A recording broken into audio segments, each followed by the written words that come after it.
Greetings, this is the man who pretends to be Charles Darwin, and I'm speaking to you here from a little grassy hillside in southern Illinois near the town of Cahokia. And so you might wonder why it is that I'm speaking to you from this location. This is a very important place. Today it looks just like a grassy hillside in southern Illinois, but 800 years ago, this was perhaps the biggest city in the North American continent. All around here, there were huts and farmlands of corn, and people were busy making artifacts. And so this was perhaps the major center of economic and political activity in North America. We've all heard about the Mayans and the Aztecs and the Incas, but fewer people know that North America, north of Mexico, had its own major civilization 800 years ago, about roughly contemporaneous with the Mayans.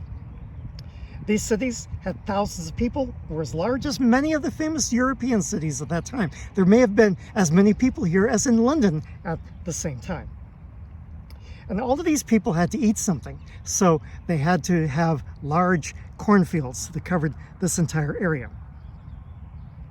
The city of Cahokia has vanished from history, from memory. It's represented only by a few archaeological artifacts.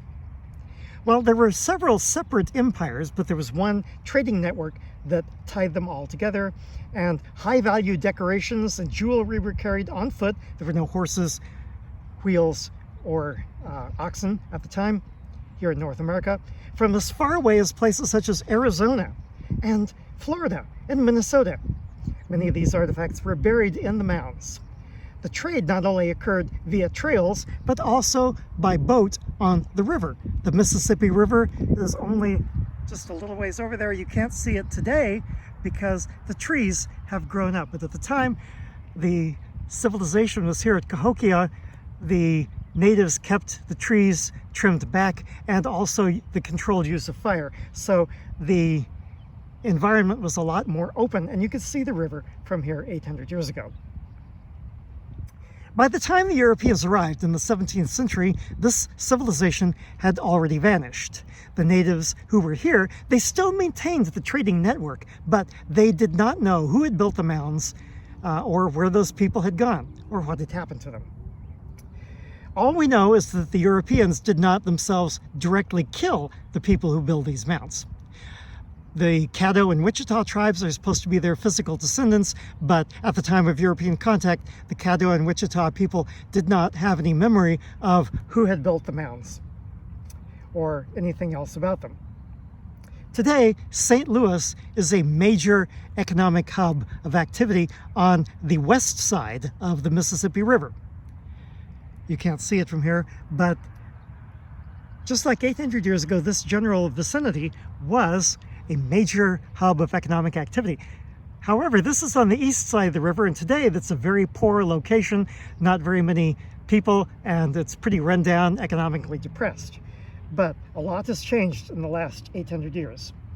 One thing that you can tell from this is that the image that a lot of people have of Native Americans is a racist one, and it's about as wrong as it can be, of little dark people running along on trails, hunting deer, gathering nuts and berries, and leaving hardly a footprint.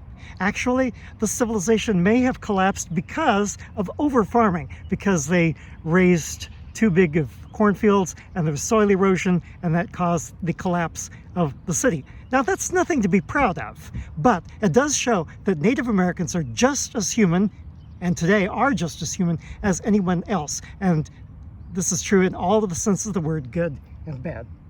Now, if you are doing the historical circuit of tours in the United States, don't limit yourselves to Revolutionary War sites and Civil War sites, but also stop at some of the sites of this vast Native American civilization that existed at the time, 800 years ago.